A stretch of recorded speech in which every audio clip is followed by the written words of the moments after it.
नमस्कार, आपण पाहत आहात 4K digital news channel. Kamothe sector 19 येथील आवास इमारती समोरच्या मोकळ्या जागेत सध्या बेकायदेशीर खाऊ गल्लीचा अक्षरशः सुरसुराट झाल्याचं चित्र दिसत आहे। काही महिन्यांपासून या ठिकाणी खाद्यपदार्थांचं स्टॉल, मिठाईची दुकानं आणि सँडविच मोमोज विक्री करणाऱ्या गाड्यांची रांग लागली असून स्थानिक नागरिकांमध्ये संतापाची लाट उसळली आहे।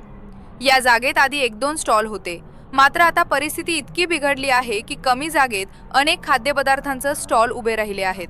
आतमध्ये मिठाईचे दुकान आणि फोटोग्राफिकचे दुकान चालू असताना बाहेर सँडविच, मोमोज, डोसा, आईस्क्रीम आणि इतर फास्ट फूड विक्री करणाऱ्या अनेक गाड्या उभ्या राहत आहेत। त्यामुळे परिसरात अक्षरशः अनधिकृत खाऊ गल्लीच निर्माण झाली आहे। सर्वात धक्कादायक बाब म्हणजे या प्रत्येक स्टॉलवर मोठ्या प्रमाणात गॅस सिलेंडर वापरले जात आहेत। इतक्या गर्दीच्या ठिकाणी आणि निवासी इमारतीच्या अगदी खाली गॅस सिलेंडर ठेवून स्वयंपाक सुरू असल्यानं इमारतीतील रहिवाशांच्या सुरक्षेचा गंभीर प्रश्न निर्माण झाला आहे।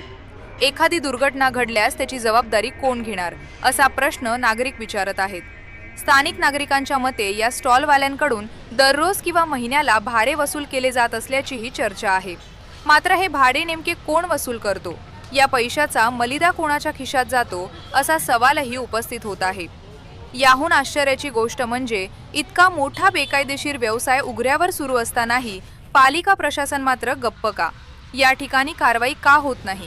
स्थानिक नगरसेवकांना याची माहिती नाही का, की सगळे काही माहिती असूनही दुर्लक्ष केले जात आहे? परिसरातील नागरिक आता थेट प्रश्न विचारत आहेत। या बेकायदेशीर खाऊ गल्लीला नेमका आशीर्वाद कोणाचा? कामोठेतील या प्रकरणामुळे स्थानिक प्रशासन आणि लोकप्रतिनिधींच्या भूमिकेवर प्रश्नचिन्ह उभे राहिले आहे। आता पालिका प्रशासन आणि संबंधित विभाग यावर कारवाई करणार का, की ही खाऊ गल्ली अशाच प्रकारे वाढत राहणार, याकडे संपूर्ण परिसराचं लक्ष लागले आहे। धन्यवाद।